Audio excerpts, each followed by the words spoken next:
Before I start, I'd like everybody to know tonight that we have Pat Wheatree in the audience. Pat is the president of the Michigan Problem Gambling Association, and he'll be available for questions afterwards. He has a practice in Grand Rapids. I'm from Howell, Michigan. I was raised there with my 9 brothers and sisters. We were known as the good Irish Catholic family in town. I come from a family of attorneys. My grandfather, George Burke Sr., was an attorney in Ann Arbor, and to this day, the Burke Law Firm is the oldest existing law firm in all of Washtenaw County. Now, after the Second World War, my grandfather was appointed as a judge at the Nuremberg war trials, where he actually ended up trying some Nazi war criminals. So when he came back to the United States after that, he had a lot of political clout. Now, my father became an attorney, ended up joining the family law firm, but he didn't care very much for the practice of law. He wanted to do something else. This created a terrible fear in my grandfather. My grandfather was afraid that he was going to be put in a spot where he was going to have to help pay for all of these children that my mom and dad were bringing into the world. So my grandfather decided to use some of that political clout that he had, and he went to the governor of the state of Michigan, and back then it was Soapy Williams, and he asked him if there wasn't some job in state government that would be suitable for a person with my dad's background. Now, as a result of that meeting, my father received a lifetime appointment as the head of the Michigan Liquor Control Commission. Now, let me tell you folks something. As an alcoholic, it's a really good thing to be raised in the home of a liquor control commissioner. I grew up in a house where we had 30, 40 cases of beer, wine, and whiskey in our basement at all times. And we were allowed to drink, and from a relatively young age, there was only one provision that went along with that. We could never do anything that would bring embarrassment to Dad. Now, that was easy for me. I'm one of those alcoholics you might have known who was born with this incredibly high tolerance to alcohol. I could drink and drink and drink, and people couldn't often pick up on the fact that I'd been drinking. This asset came in most handy in my undergrad years. I remember on the weekends we'd go out to parties, and by the end of the night, all of my friends would be wasted, and I was the only one left standing who appeared to be sober enough to drive all the women home. All of my addictions worked extremely well in the beginning. After undergrad, I came back to Howell, where I married my high school sweetheart, Jane. Now, as it turns out, Jane's father was an attorney in Howell. He actually ended up practicing law for over 50 years. So in 1972, when they discussed opening this brand new law school up in Lansing, Jane and I talked it over, and we decided I'm going to be the one to carry on the family tradition, and I entered the very first class of Cooley Law School. Now, I knew going into this that I drank too much. I don't think I would ever acknowledge that I had a drinking problem as such, but I knew I drank too much. And that first year of law school is really rough. It's the make it or break it year. If you get through the first year, you can just skate. And I knew that, and I really wanted to be a lawyer, so I had to do something about my drinking. And what I did is I decided I was going to quit. And you know what? It was one of the easiest things I ever did in my life. I used a little bit of willpower, I put it down, and that was the end of it. I quit drinking. And I got through the first year of law school just fine. And of course that meant in the second and third year I could go back and start drinking again, which I did do. And you know, it's just like they tell you in any good treatment center, my problems only got worse and worse and worse. After law school, Jane and I moved back to Howell. We ended up buying the home that I'd been raised in with my brothers and sisters. Jane is a special education teacher. Her classroom was right across the street from where we were living. I started practicing with a couple of buddies of mine from Howell. Office was about 1 mile away from the house. It was wonderful. It was the greatest life that anybody could ever imagine. I love lawyers. I think they're interesting people. They're fun to be around. They're quirky. They're weird. But I really like lawyers. I love the judges in our community. We just had a great bench. My clients were just incredible. Everything about the practice of law was better than I ever dreamed that it could be. But, of course, I'm starting to have some problems again, and those problems relate to my drinking, of course. Well, it started to get so bad I was having problems at home and at work. And so once again, I'm faced with this decision about my drinking, and it wasn't a hard decision at all. I didn't want to give up the practice of law, so for the second time in my life, I made up my mind to stop drinking. Now this time, I did it a little bit different. This time I told my wife, some of my friends what I was going to do, to get some support. This time, it really was different. This time I couldn't stop. No matter how hard I tried, no matter what I did, I couldn't stop drinking. And now I've really gotten myself in a spot because I've told everybody, including my wife, that I was going to stop. So I became what is known in the field as a closet alcoholic. I started sneaking my booze. I found that if I could purchase 1 pint of Gordon's vodka a day, I could navigate from the beginning of the day to the end of the day just fine. I could get up in the morning, go down to the office, meet with clients, go to court, argue motions, come home at night, act something like a husband, as long as I had my 1 pint a day. Alcohol had become my medication. I no longer drank to get high, to have a good time. I drank to get through the day. And it worked for a pretty good period of time. But of course, as you all know, things start to change. And I'll never forget one of the first major things that happened to me. It was on a Friday morning in Michigan, one of those god-awful, cold, freezing Friday mornings. And I was on my way out to circuit court to put on a pro-con divorce. One of the easiest things that a lawyer can do. I pull in the parking lot of the courthouse and I go to reach under the passenger side seat and get my pint bottle to take a little shot of courage to go in. And all of a sudden, it just hit me. Why am I doing this? Why do I need a drink of vodka to go in a courtroom and put on a pro-con divorce? It didn't make any sense to me. And I decided that morning I wasn't going to do that anymore. So I went into the courthouse, found my client.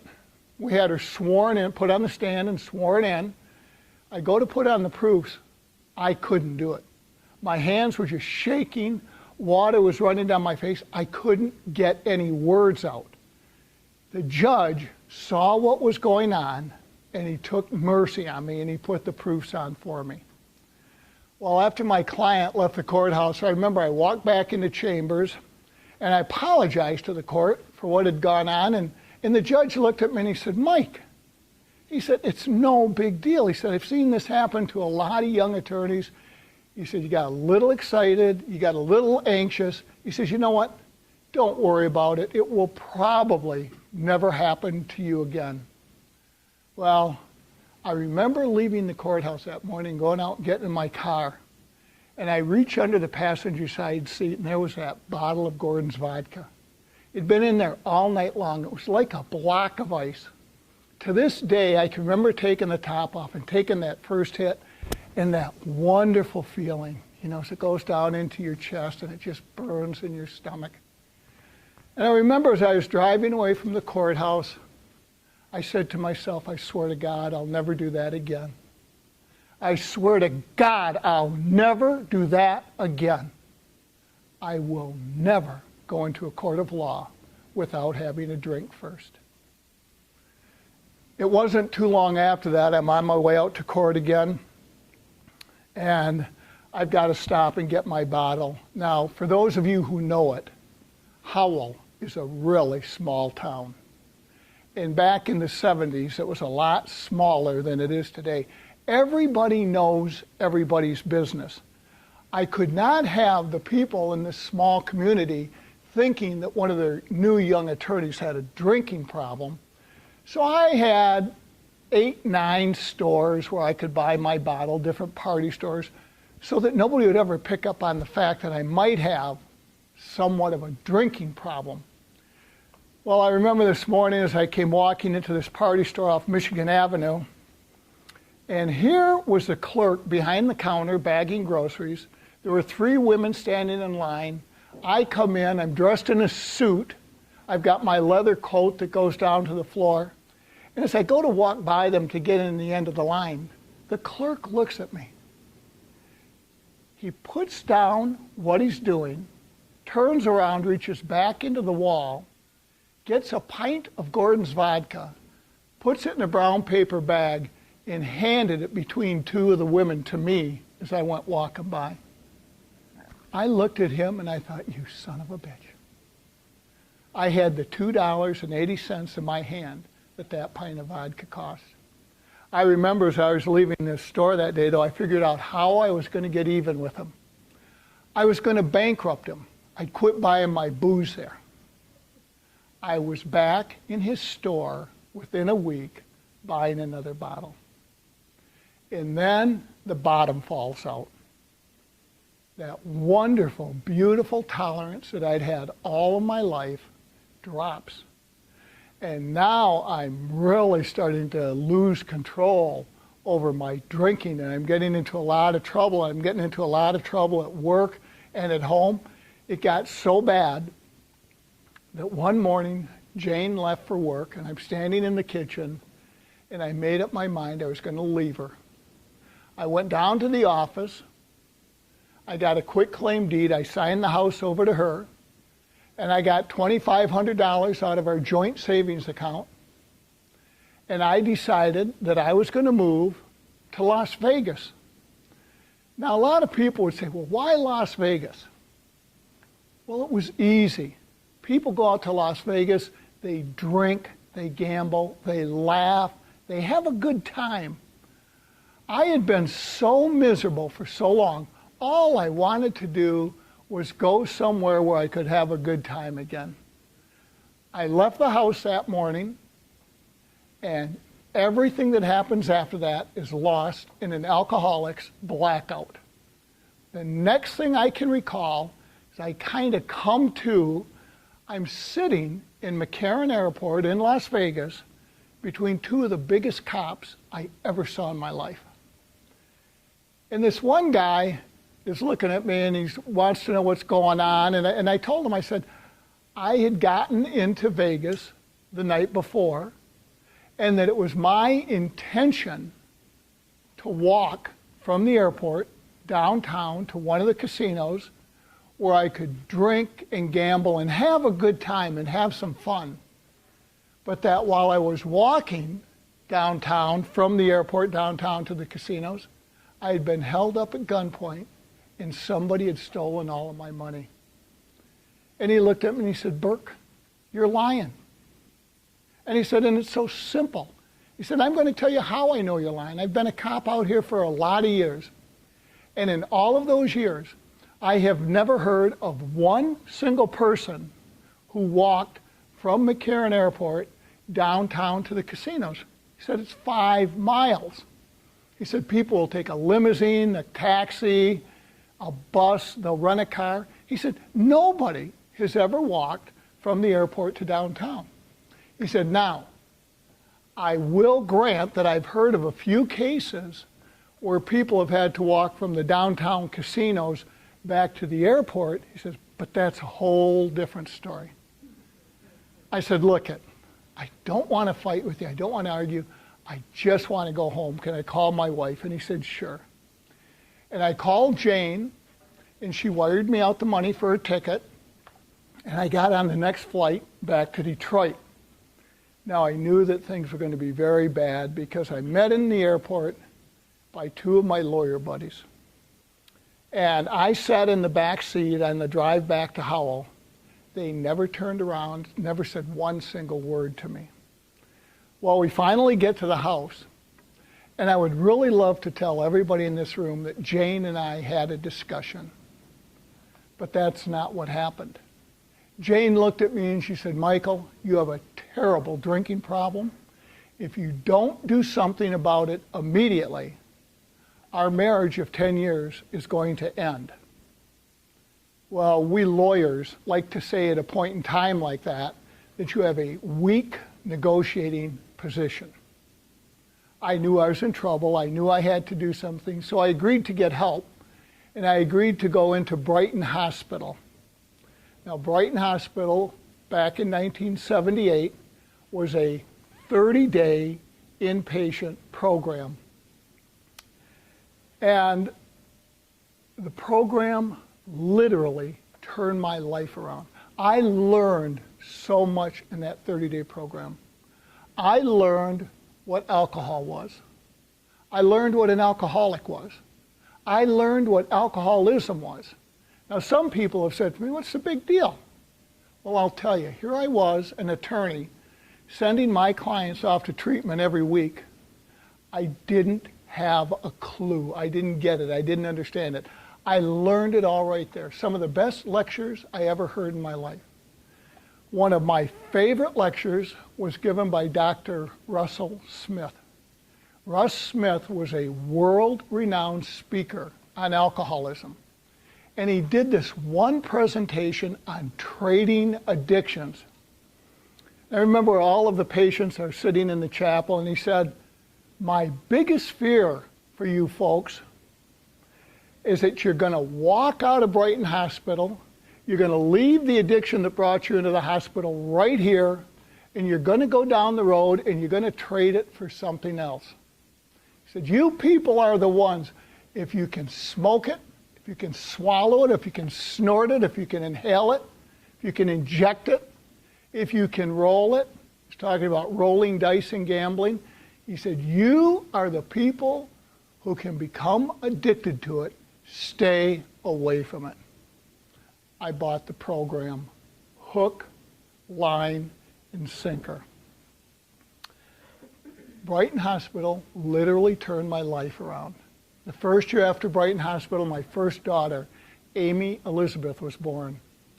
Today, Amy's 31 years old. She lives out in Los Angeles. She is a fourth-generation attorney. She is this tall, beautiful, bright child. It's brought us nothing but joy. 5 years later, Katie was born. Katie is a little girl that every dad dreams about having. Katie was that little kid from the time she was small and growing up. She always demanded an answer for whatever question she asked, and she demanded rigorous honesty. She'd just get right in your face.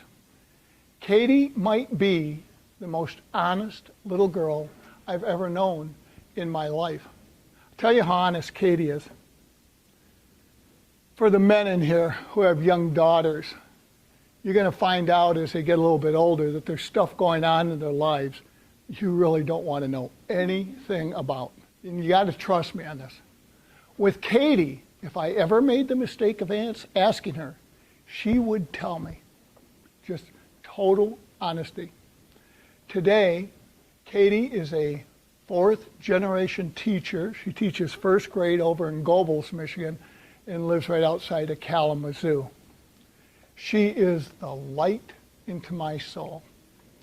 After Brighton Hospital, I got involved in everything in the local community that I could. I was on the County United Way Board. I worked on the City of Howell Planning Commission. I helped settle a teacher strike in our community. I chaired 3 school millage elections. I did these things because I wanted my daughters growing up in a community seeing how important it is that you give back to the people who have given you so much. My law practice soared. I left the small firm I was with, and I went out on my own. I became what is called a sole practitioner, and I started working primarily with alcoholics. Now let me tell you folks something about alcoholics. They make great legal clients. Alcoholics get in trouble unlike anybody else in the world. And it's never just one thing, it's always a whole bunch of things. I never had an alcoholic come into my office with just a drunk driving. Because as we all know, any alcoholic who gets arrested is going to put up a fight. So you get drunk driving and resisting and obstructing and fleeing and eluding. And that's just the way that alcoholics are. And I figured out why. You see, we alcoholics love to have bombs going off all around us. Because where there's bombs, there's smoke. And when people look at the smoke, they can't be looking at us. These people would come in, they'd retain me to represent them, and the very first thing I'd do with them, send them right into Brighton Hospital. I sent so many of my clients to Brighton Hospital over the years, they ended up putting me on the board of directors. I was one of the biggest cash cows that Brighton Hospital ever had. And here's a really cool thing. My clients would get in the hospital, they'd deal with their addiction issues, whatever they were. We'd get their legal matters taken care of. Many of them would be able to save their families. And when they came out of the hospital, I didn't have just clients for the rest of my life. I truly had friends for the rest of my life. It was perfect, except for one thing. And that one thing goes back to the lecture by Russell Smith on trading addictions. And because I didn't pay close enough attention in that particular lecture, I ended up celebrating my 24th year of sobriety, my 25th year of sobriety, and my 26th year of sobriety in Jackson Prison. I'm a compulsive gambler. Now, a little in my defense. Back in '78, when Russ Smith was talking about rolling the dice and gambling, it meant nothing to me. There was no gambling in Michigan back then. We had the lottery. The lottery started in 1972. They sold one ticket once a week for 50 cents. I don't think I ever bought one. But you know what? If I want to be honest about it, I've got to tell you my gambling problem really did start the first year after Brighton. Back then, I had a client who had a piece of property down near Miami that he wanted to sell. Simple matter to take care of. All I had to do was call the attorney down in Miami, have them send us the funds, and we would send them down the deed, and it's over and done. No big deal. But that's not the way my addicted little brain works. I got my client in the office, and I said, Ronnie, what do you say instead? You and I fly down to Miami, we can sell your property, getting around to golf, maybe have a nice meal, and then that night we could fly over to Paradise Island in the Bahamas. They've got a little casino over there.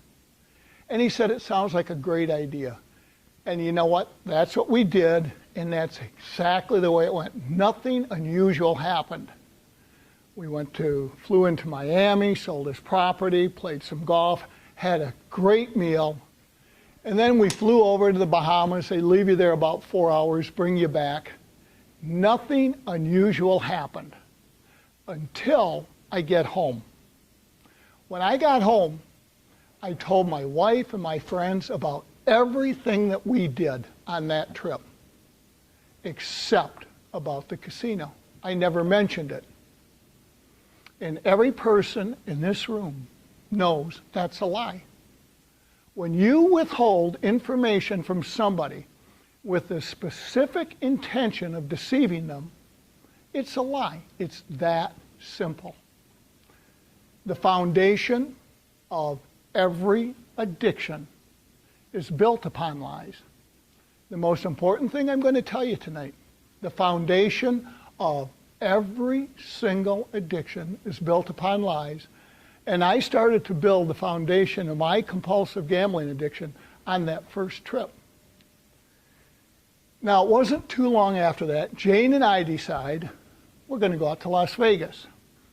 You see, Jane did not sit in on the lecture by Russell Smith, and I certainly never told her about it.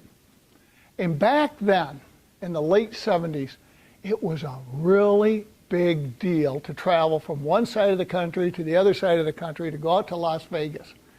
We were so excited. We told our friends, our families, set up our trip like 6 weeks in advance. Well, one afternoon, I'm sitting in my office and I get a call from a buddy of mine. He's president of one of the local banks in Howell, and he wants to have lunch with me. Well, I meet him for lunch, and as we're sitting there, he said, Mike, I hear that you and Jane are going out to Las Vegas. And I said, yeah. He said, listen, how would you like it if I was able to explain to you what you would have to do to get rated as a high roller? Oh my God, my heart started to pump. It was that same anticipation, that same excitement that I got when I first started drinking, that same rush. Now, I want everybody in the room to go back 30 years, put some hair up there, high roller. I saw it. I knew that this was something I could do. He explained to me it's relatively simple. He said, after lunch, you got to go out and buy every book that you can find on playing blackjack. He said the first chapter of every one of those books is exactly the same. It's entitled Basic Strategy.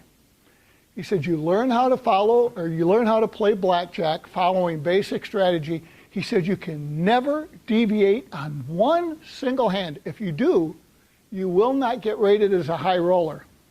He said then, when you get out to Las Vegas, you introduce yourself to a casino host, tell him you'd like to get rated. He will introduce you to the pit boss, and the pit boss will track your play. He will watch you play for 3 nights in a row, a minimum of 4 hours a night, with a minimum bet of $100 a hand. My God, this was me. I knew that this was something I could do. I left that lunch and I ran out and I got my hands on every blackjack book that I could find. I had them stacked up by the side of my bed. I remember I'd get home from work, eat a little dinner, watch a couple TV shows because that's what normal people do. And then I'd run upstairs and I'd study and I'd study and I'd study. And I became an excellent blackjack player. In over 20 years of playing blackjack, I never deviated from basic strategy on one single hand. I learned how to count cards. I had to learn how to count cards with 2 and 4 decks of cards. There were no computers or anything like that back then. I learned money management systems so I could make my money last for the 3 nights that we were out there.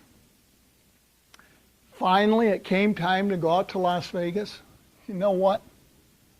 It worked. It was one of the greatest weekends of my entire life. The desert was beautiful. The hotel we stayed at was the nicest hotel Jane and I had stayed at up to that point in time in our lives. The food was out of this world.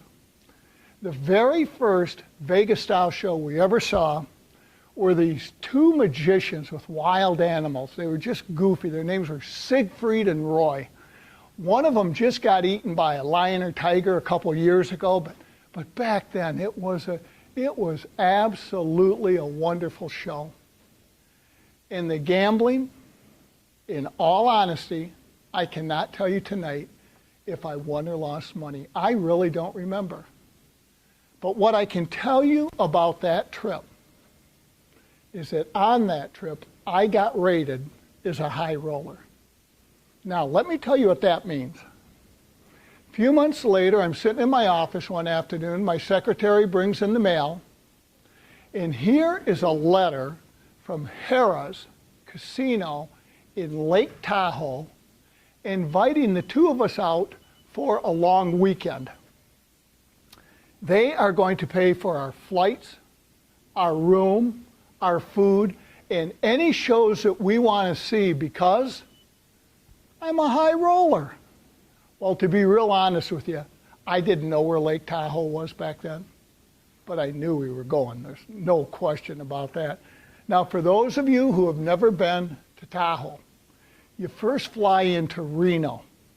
Now, back then, Reno was this little jerkwater gambling town. You wouldn't wipe your feet on it as you go by, but I remember we walk into the airport, and here's this guy in a suit holding a sign up over his head. It says, Mr. and Mrs. Burke. That's my limousine driver because I'm a high roller.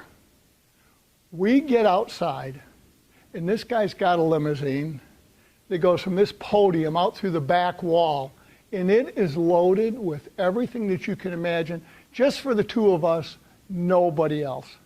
Now, it's about a 40-minute drive from Reno out to Tahoe, and it's through the desert. And it's all, nothing can live in the desert. It's all just scorched earth. It was really ugly. And you come to the side of this mountain, you start going up the mountain, and of course it's still in the desert, so it's still scorched earth, and it's just ugly.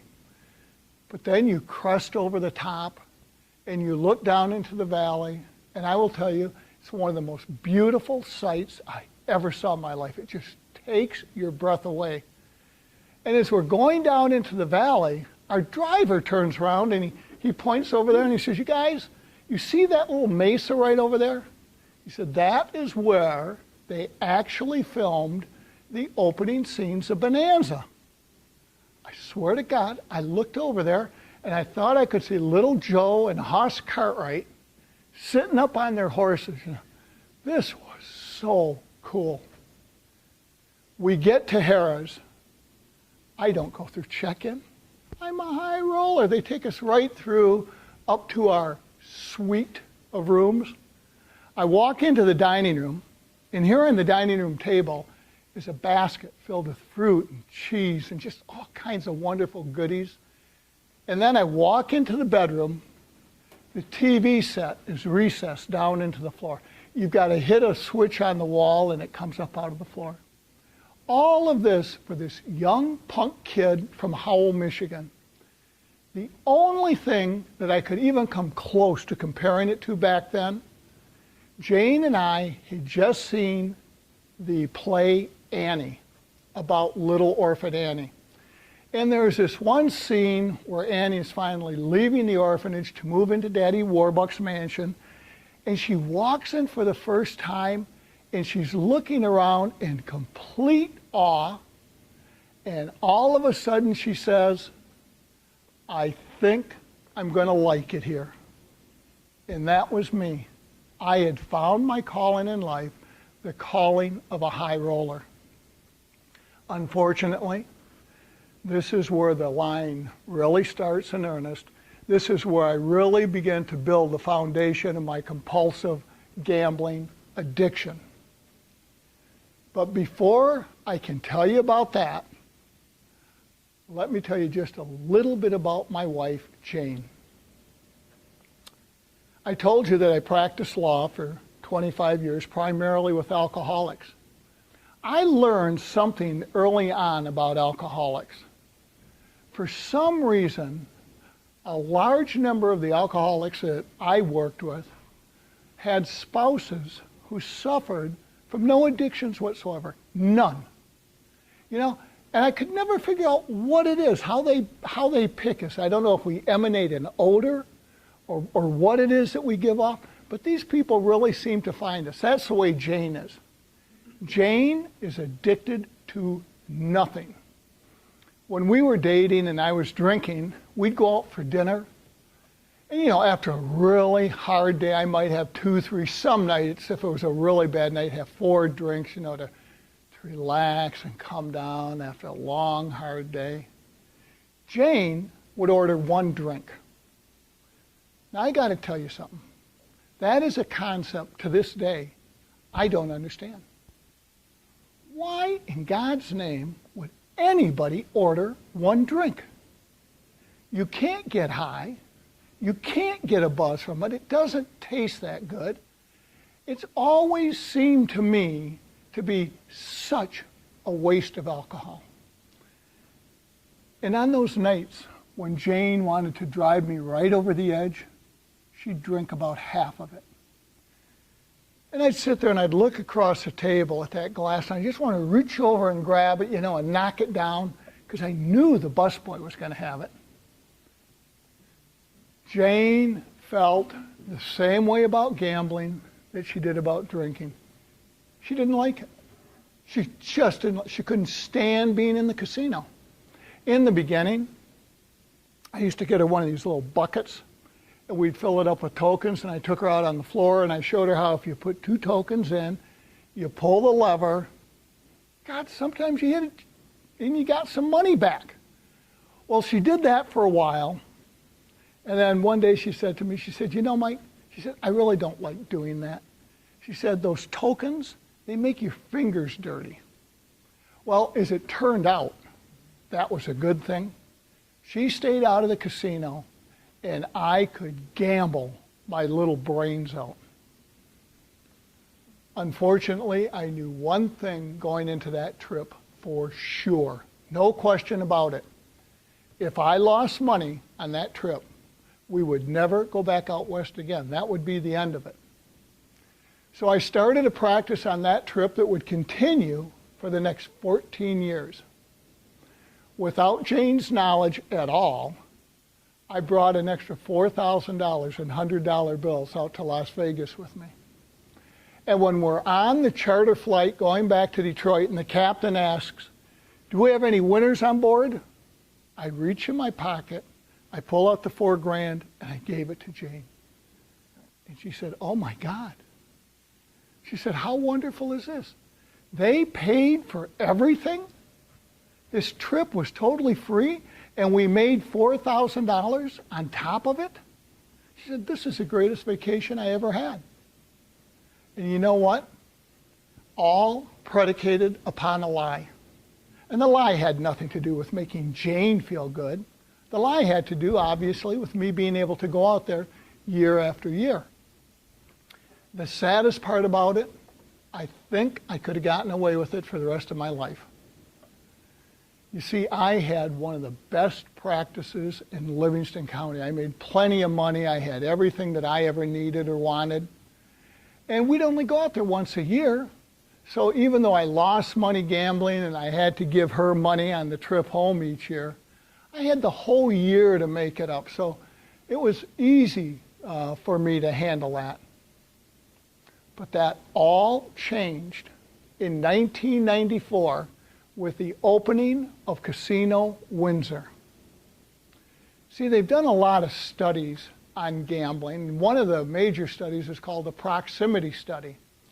And that shows that every time you open a new casino, the problems associated with pathological gambling will double within a 50 to 60 mile radius of the casino. Casino Windsor is 58 miles from Howell. Now, in the beginning, I would go over to Windsor.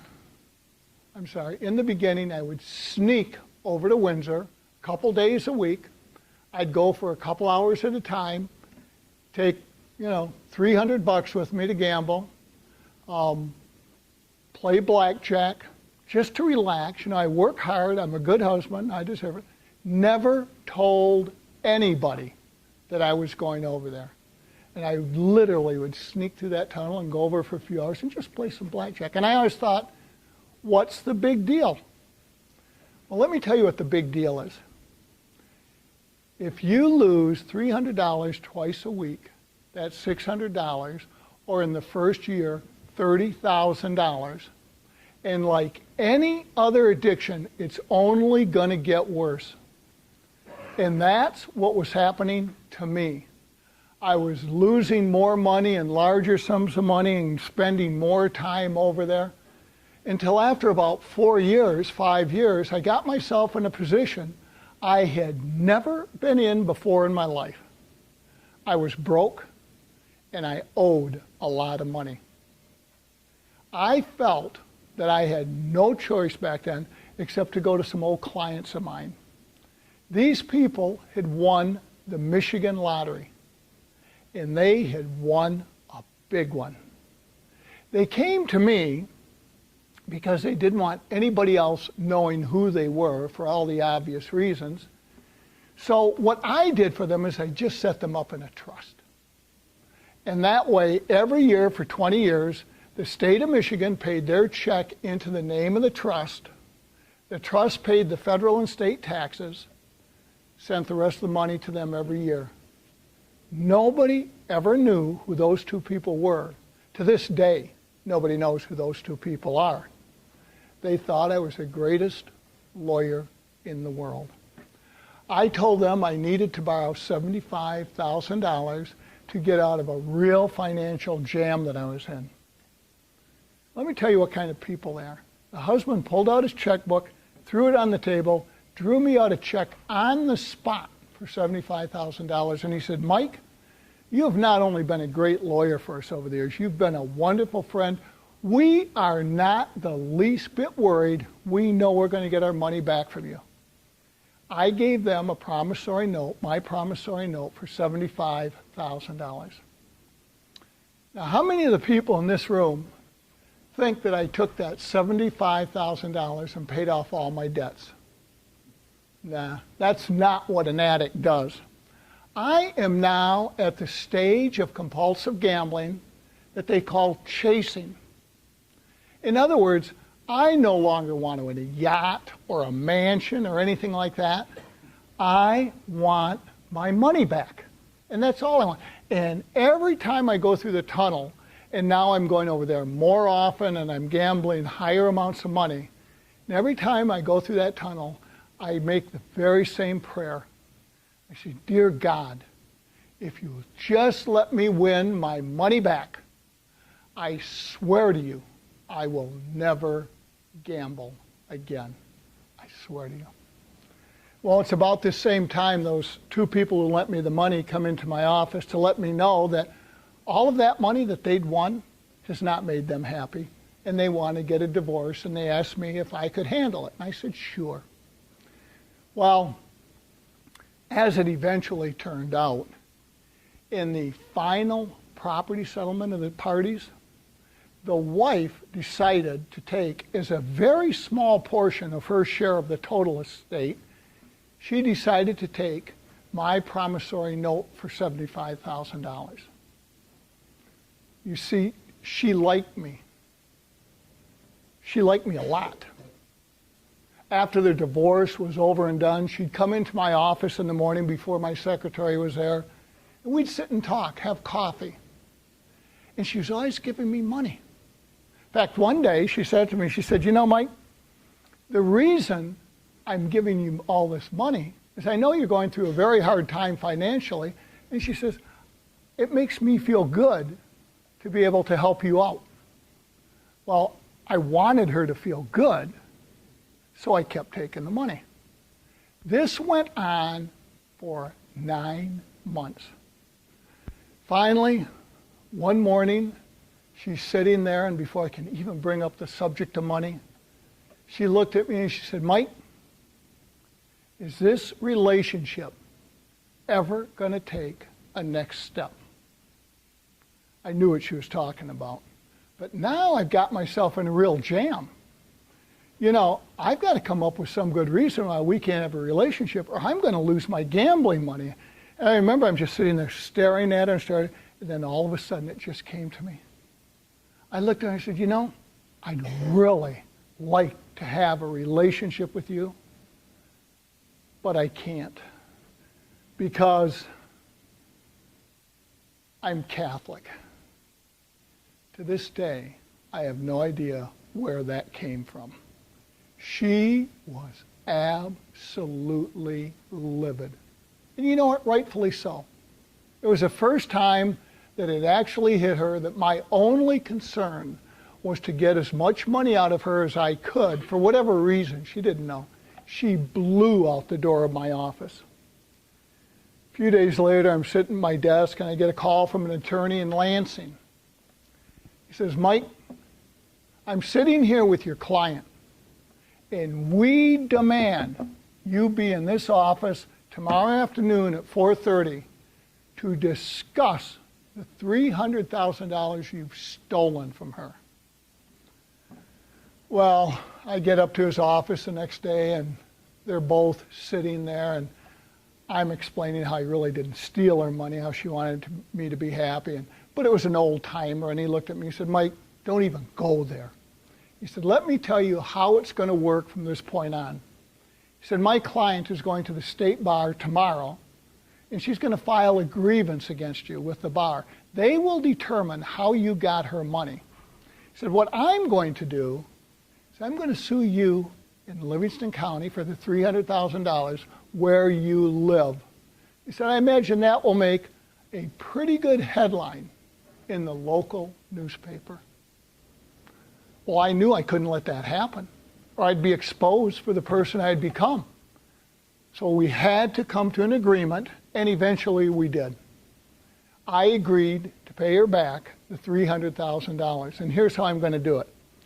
I'm going to give her $100,000 cash up front, and then I'm going to make payments to her of $15,000 twice a year, $30,000 a year, until the balance is paid in full, and they agreed to that. And I avoided public humiliation. There was one problem, the $100,000. 2 out of 3 compulsive gamblers will commit an illegal act to get money with which to gamble or to take care of problems created by their gambling. What I did is I went into my client's escrow account. These are funds of money that belong solely to my client. I have absolutely no claim to them at all. And I drew a check out of that account to this woman for $100,000. And when I did it, I did what so many gamblers before me have done. So many gamblers. I convinced myself I was not stealing this money. I was simply going to borrow this money until I could replace it. Well, of course, there's only one place in the world I can get that kind of money. Back at Casino Windsor. Well, now I have entered into what Dr. Henry LeSueur calls a spiral of compulsive gambling.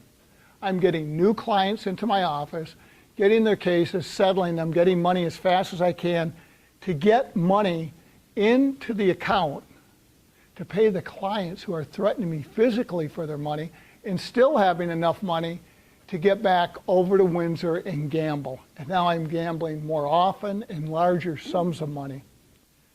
One afternoon I'm over at Windsor playing blackjack. I've lost about $6,000 and I'm just depressed. All I wanted to do was go somewhere and sit down and figure out how, in God's name, can I get myself out of this mess that I've gotten myself into. Well, I went over and I sat down by a $5 slot machine, got a cup of coffee, and I'm just sitting there, and the gal with the tokens comes by, and I bought a sleeve of tokens from her. And I take out the first 2 tokens and throw them in the machine and pull the lever, and ding, ding, ding, ding, I hit a jackpot. For $10, I won $12,500.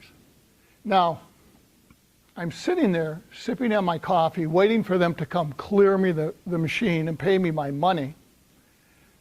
All of a sudden, God came down and spoke to me. God said, Michael, the answer to all of your problems are the slots. In the next month, I went from the 5s to the 20s to the $100 slot machines. In September of 2000, late one night, I was sitting down at my desk with a .38 up to my head and cocked. 20% of compulsive gamblers actually attempt suicide. It's the highest suicide rate of any addiction. I must sadly tell you tonight, it was the single greatest feeling I've ever had in my life. I knew it was going to be over. I knew it would be done. I knew I would not have to explain to my family what had been going on. And as I'm sitting there, I turn around, and on the credenza behind the desk is a picture of my wife and my 2 daughters. And now I got a problem. Now it hits me. I really believed they could forgive me for if I did one thing to them, but not two. In other words, if it was just committing suicide, I really believed that someday they'd just get over it and they'd forgive me. But then it hit me, what's going to happen after I commit suicide and 3 or 4 or 5 weeks later, these people come looking for their money. Nobody would be around to explain to anybody where it went. Nobody knew what I was doing. And then it would be like a Chinese water torch. It'd be client after client after client coming in looking for their money. And I honestly believed they could not ever forgive me if I did 2 things to them. So I had to come up with a better plan. And I had something going for me at the time. I was getting terrible chest pains, Knew I was having heart problems. So in the winter months, after the snow had fallen, on Monday night I've got to take my Mr. Rubbish out to Grand River. It's about 100 yards from my garage out to Grand River. And on those Monday nights, I would load that Mr. Rubbish up with brick and block, anything heavy I could find. And I would literally run it from the garage out to Grand River, but not through the driveway, through the front lawn in the snow. And I could feel my heart just trying to burst all the way. It would take me right to my knees. It was going to be suicide by garbage. But it just wouldn't work. It just wouldn't take me. I have now arrived at the end stage of compulsive gambling. It's called being in action. In other words, winning and losing no longer matter. They are totally meaningless. The only thing that matters is that if I can sit in front of that machine and pull that lever and just numb myself out. Just like my pint of Gordon's vodka, the slot machine has become my medication. It's the only time I feel good is when I'm sitting there doing that. I remember one afternoon I'm sitting over at Windsor at the $100 carousel. There's only one $100 carousel.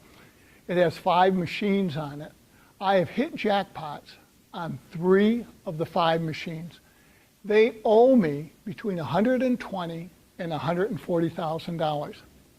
I am already on the 4th machine, putting in 2 tokens as fast as I can, like a crazy person, just out of my mind.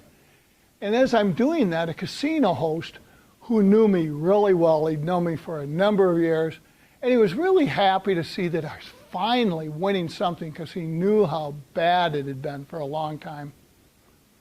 He came up behind me and he leaned over and he whispered in my ear and he said, "Remember, Burke, it's never enough." And you know what? Isn't that the truth about all addiction?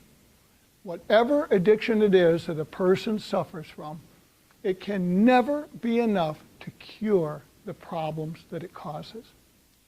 The last month I gambled, I went through $600,000. What's most significant about that is not the amount of money, but the fact that I do not remember being in Casino Windsor one time. Just like when I was drinking, I was having blackouts. I remember getting up in the morning, going in to the banks. I might have to go to 7 or 8 banks a day to take out 7,000 or 8,000 from each bank. My pockets would be bursting out, stuffed with $100 bills. But I do not remember being inside Casino Windsor one day. And finally, on March 30th, 2001, it all mercifully came to an end. That morning I got up and I went down to the State Bar of Michigan and I turned myself in to the bar. I left there and I went over to the Michigan Attorney General's office where I met with a prosecutor and an investigator, and I spent most of the day there telling them, explaining to them what I'd been doing for the last year, year and a half. And then I had to go home and tell my family. My family had no idea, none, that this was going on. 4 o'clock, Jane came home from school. I sat her on the sofa in the living room, and I'm telling her this story that you've just heard. And as I'm telling her the story, it looked like she was going into a state of shock. But then, all of a sudden, and believe me, you could see it, it hit her. She knew that things were going to get very bad, very fast. And the only thing she ever cared about from that point in time on were her daughters, Amy and Katie. At this time, Amy was a senior at the University of Michigan. Katie was a junior in high school. Katie came home about 7 o'clock that night, little girl who demands rigorous honesty. She'd been out with some of her friends looking for a dress for the junior prom.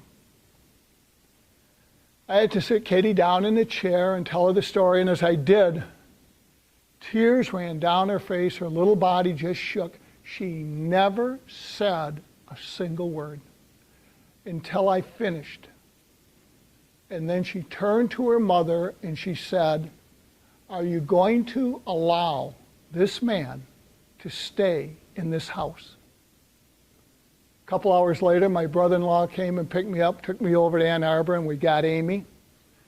Now, you got to remember, Amy's 21. She's 5 years older than Katie. She's more out on her own, a lot more independent.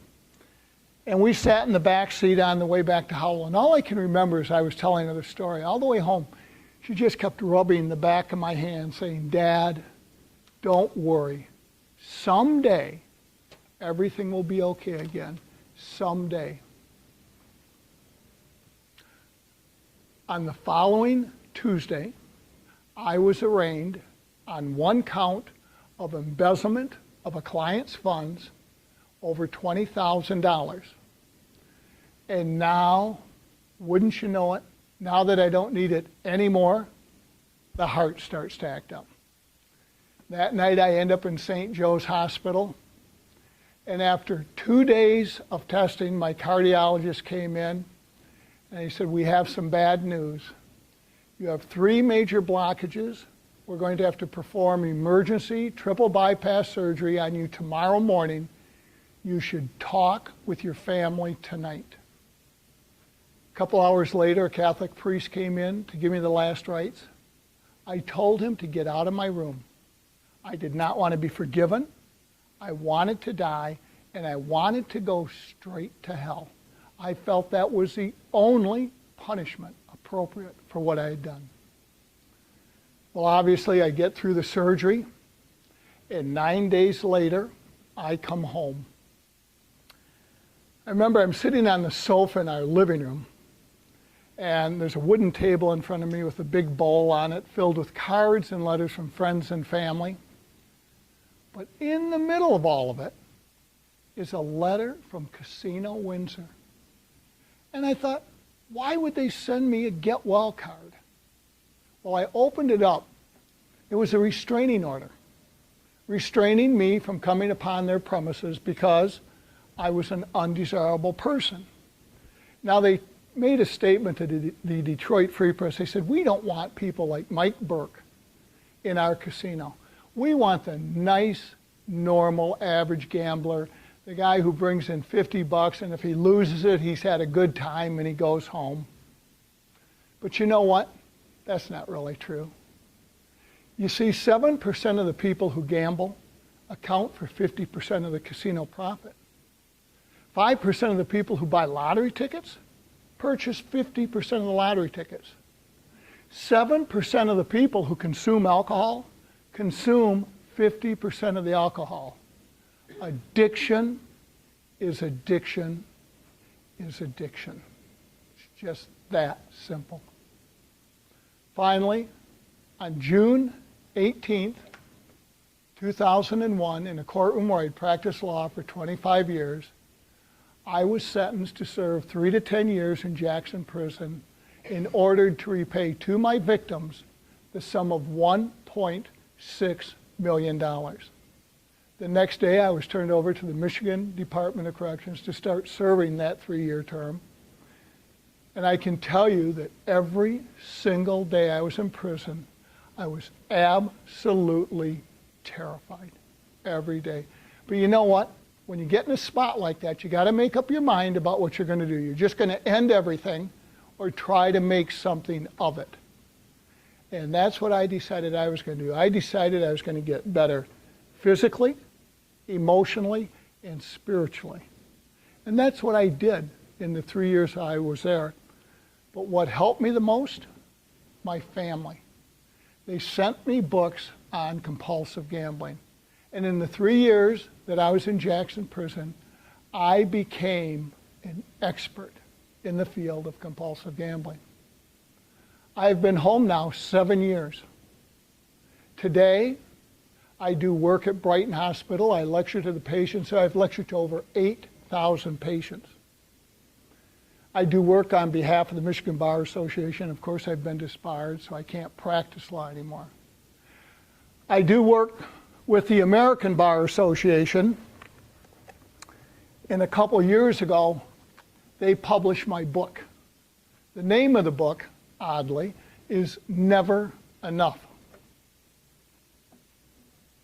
The two things that I like most about the book is that the proceeds from the book go to my victims. The other thing I really like is chapter 7 in the book was written by my daughters. Amy and Katie came to me and they said, you know, Dad, when they knew I was writing the book, they said, you know, Dad, when we went through this, we couldn't find anything to read. We couldn't find anybody to talk to. It was just terrible. We think this book is good, but we'd like to offer something from the family side to give people hope that you can come out of this. So what I do today is I go around the country speaking on compulsive gambling, giving this story to a lot of bar groups, a lot of substance abuse groups, gambling groups, and just people in general who like to hear a story about this and become aware of some of the things that are going on with the gambling. But the thing that I have found the most joy in, believe it or not, has been at Brighton Hospital. Of the 8,000 alcoholics I've spoken to and given this presentation, I do a screening after each one. 16% identify as currently having a gambling problem. And nationally, it's 12 to 20%. So I'm right in the ballpark with my figures. But just stop and think of that, 16%. That means out of 8,000 patients, I have identified 1,400 people with gambling problems. And you know what's being done for them? Nothing. Nothing, because insurance doesn't cover it. You know, and that's just the way it is today. But that's how we can find gamblers, and that's how we can find gamblers who haven't had to go to the extent that I have. The gamblers we have who are calling the helpline, they're calling the helpline because everything that they had is gone. That's when a gambler seeks help, when there's nothing left. So not a lot of people want to work with somebody like that, and that's why it's a good thing that we have the state program set up to at least give them 16 basically free sessions of counseling that Pat's going to talk about. But what we truly need in this state is an inpatient treatment center. Because what we have to do is we have to be able to break these people from this habit, from this addiction.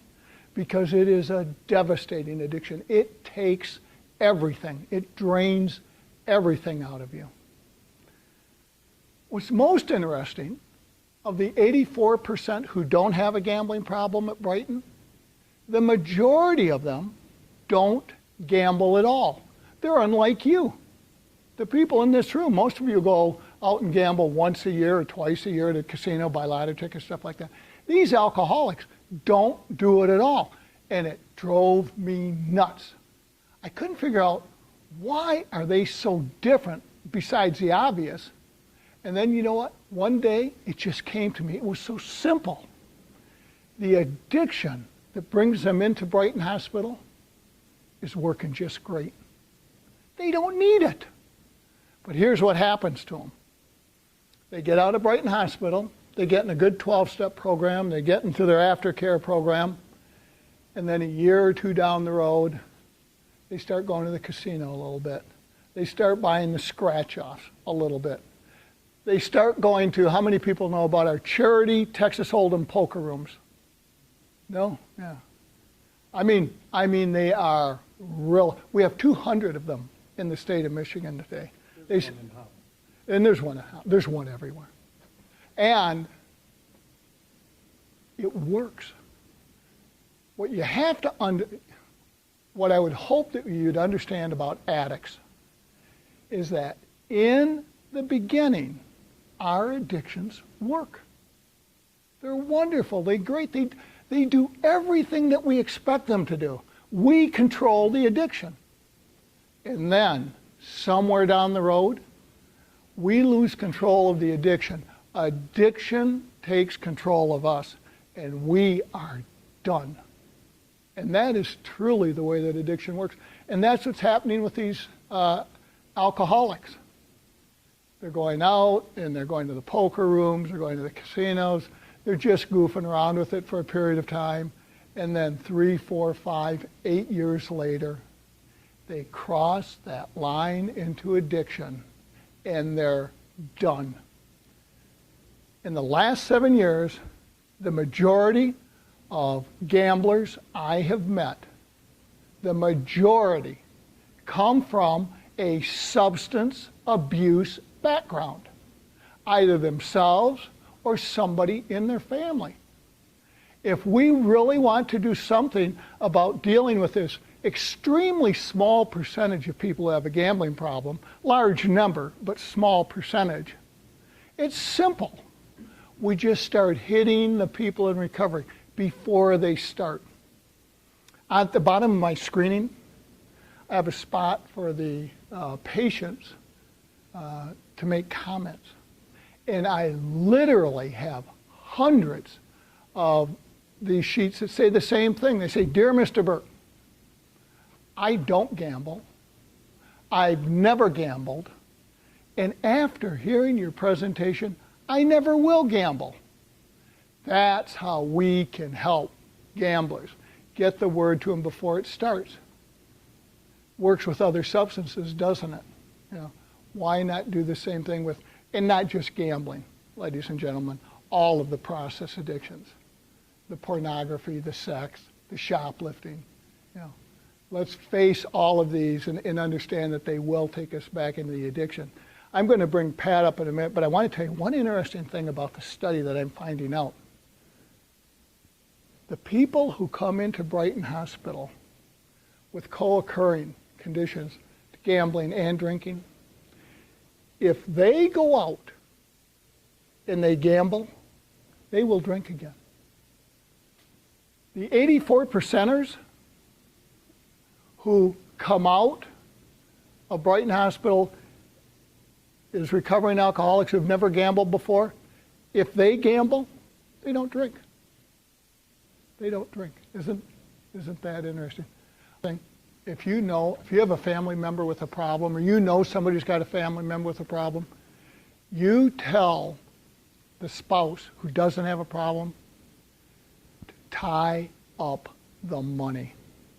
Don't believe your spouse if he says he or she's not going to do it again, because they will. Tie up the money, or it will be gone.